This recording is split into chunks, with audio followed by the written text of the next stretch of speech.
What's up? What to do, man? It's your boy Twank on the go, actually. And story time with Twank on today's story time with Twank.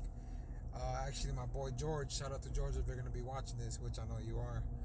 He reminded me of a story this one time. So my brother, best friend, may he rest in peace. I love you, I miss you, Ish. He used to have this old school Pontiac, right? Old school big body Pontiac Paris Sing, I believe it was called. So he used to have that, and we used to go to my boy George's house just to bullshit, hang out, whatever. And this one time we were at his house, it was Ish, me, and my brother that rode with him. And at George's house, it was my boy George, my other boy Marvin. He was there too. And we were just bullshitting outside. Well, boys will be boys, right? Remember that shit. Boys will be boys. Tell me why we thought that we could, me, my brother, and my boy Marvin, we could lay on the back of his car. Now remember, it's an old ass car. It's kind of like, if you don't know, it's a big, looks like a damn boat. So the trunk was huge. So it was me, my brother, and Marvin were laying down on the back. And we was like, oh yeah, we can ride this we can ride in the trunk when my boy Ish goes down the road swerving from left to right. I don't know why we thought we would be okay. Well, he gets to going and he picks up speed and he starts swerving. Man, we're in the back. Shit. Oh shit. Fuck, we ain't got nothing to hold on to. Bam, we bust our ass. So I was on the left hand side, Marvin was in the middle, and my brother was on the right. So we start swerving. I fall off to my left. I try to catch myself. I end up landing on my left wrist and my left ankle and like busting my shit and hitting my head on the road. Marvin tried to jump off, but he went fucking face first. And then my brother fell off to the other side and busted his head too. Man, so all I remember was I was on the verge of blacking out, but I was looking out for my brother. I wanted to make sure he was okay. So I was looking out and I saw my brother sitting on the curb, and that's all I remember. And then I blacked out for a bit. Next thing I remember, I was up and the guys were like, just, hey, you alright, you alright? Well, Marvin landed face first. He had a big ass knot in his fucking forehead. I mean, huge. My wrist and my ankle were fucked up. I landed and hit my head, so I had a big old knot on the back of my head over here. My brother had the same exact knot on his head, and we were just scared. You know, Ish, my boy Ish, rest in peace, bro. He was scared, and I remember he took us home.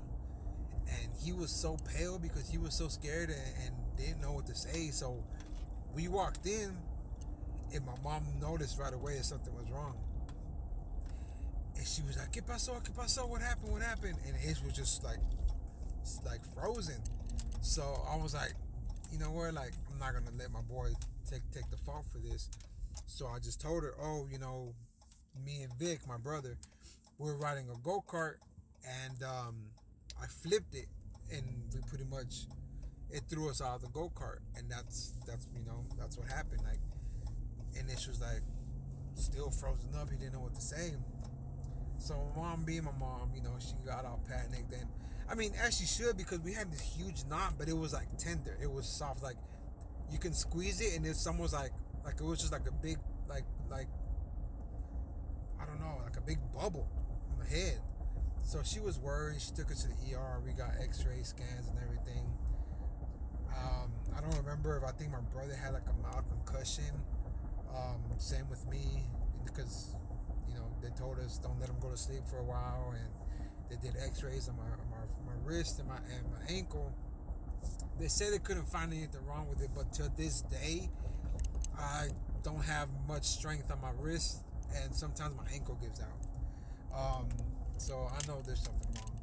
But yeah, so I remember I had the big old knot on my wrist, and then I had like some road burn on the side.